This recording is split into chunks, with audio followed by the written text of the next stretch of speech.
Alay-ali na nga ho ang mga naganap din sa amin sa Flores de Mayo noong kabilang linggo. Ay nako, pagpasensahan nyo na sa mga nag-aabang sapagkat ang inyong kapitana ay naging busy sa ilang mga bagay. Naging busy ho ang inyong kapitana sa pagkakwenta ng dollar. Charot! Ay nako, yun ho, joke lamang. Wala pong dollar na kinukwenta si kapitana. Busy po sa kapitana sa pagpapaganda. Pagpapaganda po ng ating barangay ang aking inaatupag. Aba, ay sana all. At bago nga po mapalayo si kapitana ng usapan, balik tayo dito sa naganap na Flores de Mayo. At kung bago ka pa lang dito sa aking vlog, ako nga pala si kapitana, ang kapitana ng Lipa na hindi namimigay ng ayuda. Medyo napaga nga po ang inyong kapitana sapagkat balita ko sa aking source kay Marites ay 4 PM ang simula. At dahil nga si kapitana ay ayaw nang malilate, alas 12 pa lang nandyan na si kapitana. Aroy Diyos ko, ang aga mo naman kapitana, maaga ka pa sa lamok. Dahil alas 5 na ng hapon, sisimula na ang ating pageant at umupo na si kapitana bilang hurado. Ay siya, naliyo na si kapitana, hindi naman siya hurado.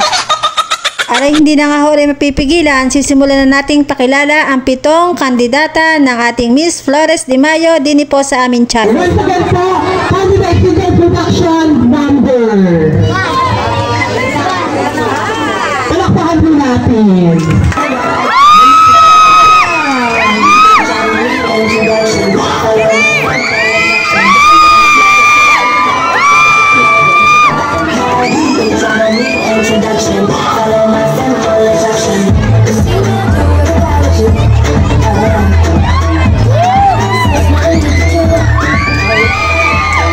Tapos nga po sa kanilang production number, isa-isa na po magpapakilala ang ating mga kandidata. My name is Yairish Andreyakanda. I am 8 years old and I thank you. Hello everyone, my name is Angel Opagriran. I am 8 years old and I thank you. And Sabina Mayan Richard and I thank you. Hello everyone, my name is Maymuna Bigidon, 8 years old and I thank you. Hello everyone, my name is Jorina Zinamur, 7 years old and I thank you. Hello everyone, my name is Carla Iris Antoleta, 6 years old and I thank you. My name is Jian Igorpen, 7 years old and I thank you. Ay naku po, kung kayo lang ho'y narinig, talaga naman kayo mabibigay sa sigawan ng mga fans. Nako, ay lalo na ho din sa kanilang talent portion. Tara, samahan niyo ho ulit si kapitana.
Ala, nakitagahunin nyo yon ang pagkagagaling ng ating mga bata. Ngayon na mahitunghayin natin ang kanilang question and answer. Ano daw ang iyong paboritong ginagawa kasama ang iyong pamilya?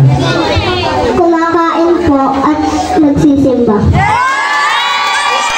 Sino ang paborito mo? Mommy or daddy? Bakit? Si mami po.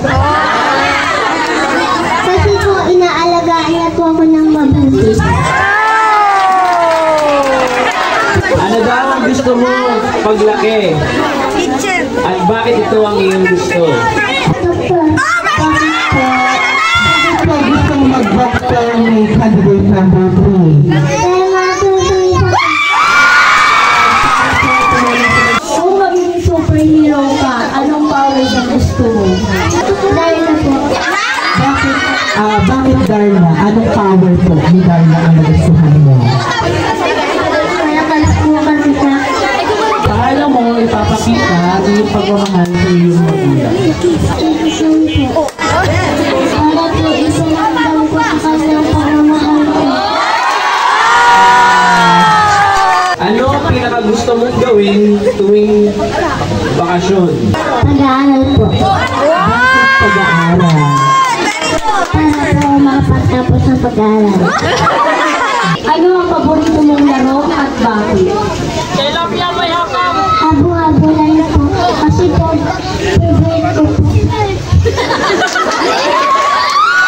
Ay inang, napakinggan nyo gaho ang mga sagot nila sa question and answer. Talaga naman kayo mapapasigaw kung kayo narinig. Lahat ho talaga ng mga batang kalahok ay matatalino, magaganda at talaga namang deserve na manalo ng title. Pero dahil ito nga po ay contest, kailangang may manalo at kailangang may mapili. Ang nakakatuwa nga po sa mga batang ito ay talaga namang nakita nyo na sila ay nag-i-enjoy habang nagaganap ang pageant. At syempre ho, kaming mga supporters na mga bata ay talaga namang kanya-kanyang sigaw kung sino ang aming bet sa mga contestant. Kahit nga ho mabanas ay di ho kami nagtitiis, ay magaling na lamang ho at may dala kaming mga pamaypay. Sunod naman po nating matutunghayan ay ang kanilang gown. Opo, meron din po silang gown na irarampa para sa atin.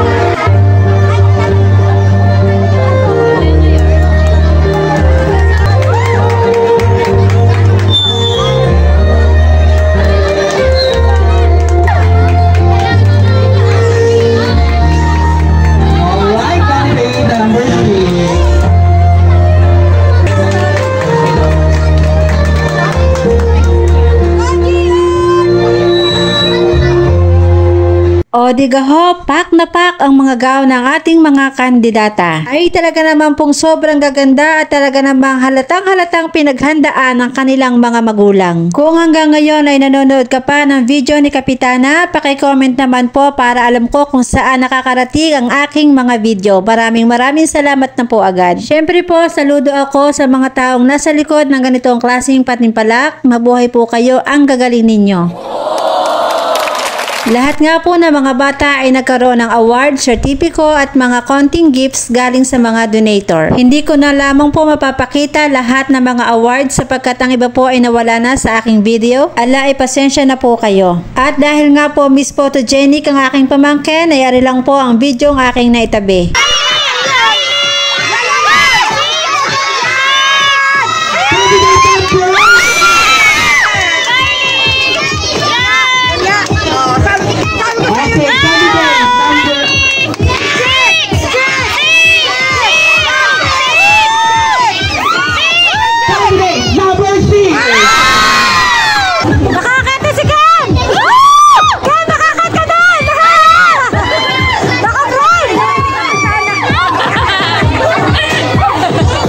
Abay, kitagahunin nyo yon. Kagaling ng aking pamangkin. Manang-mana kay Kapitana Miss Photogenic.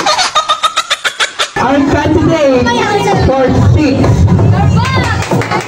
place is Little Miss Angel Pagsugiran. Palakpakan po natin. Okay, awarded by Chairman. Our 5th place is Kylie Irish Jonathan. Our 5th place, congrats. Our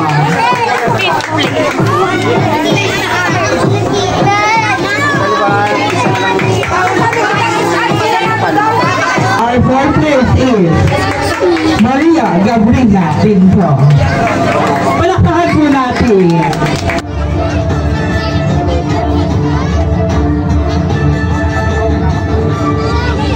Our second is Little Miss Jairish Villatanda.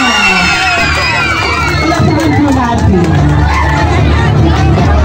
At ito na nga po ang pinakihintay ng lahat. Tatawagin na po ang ating Miss Little Flores de Mayo 2024. Abay di garni nga ho, bago matapos ang ating vlog, abay maraming salamat po sa inyong suporta sa panonood ng mga video ng mga reels ni Kapitana. Ako po ay sobrang tuwan-tuwa sa inyong suporta at sa mga nagpa-follow, maraming salamat po. Dahil sa ngayon po ay road to 300k followers na ang inyong Kapitana. Maraming salamat po talaga sa inyong suporta. Ito na nga po ang nanalong Miss Little Flores de Mayo 2024 ng aming chapel ng aming Pumpurok, Barangay San Jose, Lipa City. I see...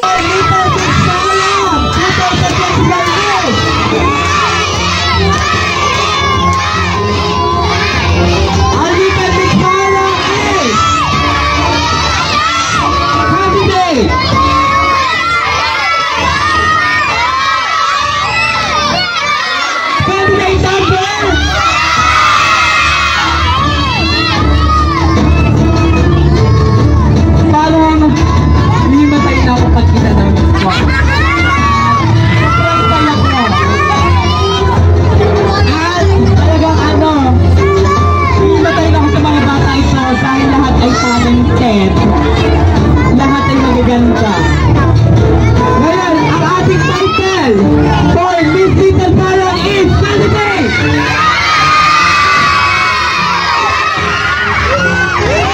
Okay. Candidate number!